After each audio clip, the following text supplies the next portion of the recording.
Sino rito naranasan nyo na late sumagot si Lord? Dumating yung pambayad, putol na kuryente.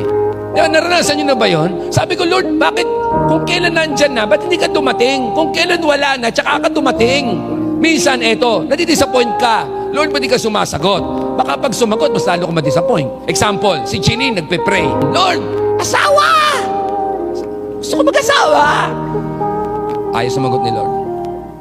Mag-aasawa ba ako, Lord? Hindi sumagot si Lord. 2 taon, Lord, ano ka ba? Mag-aasawa ba ako? Ayaw sumagot ni Lord. Tapos sumagot si Lord, anak, hindi. Lalo ka ma-disappoint. Kaya minsan eto, hindi siya sasagot. Bakit?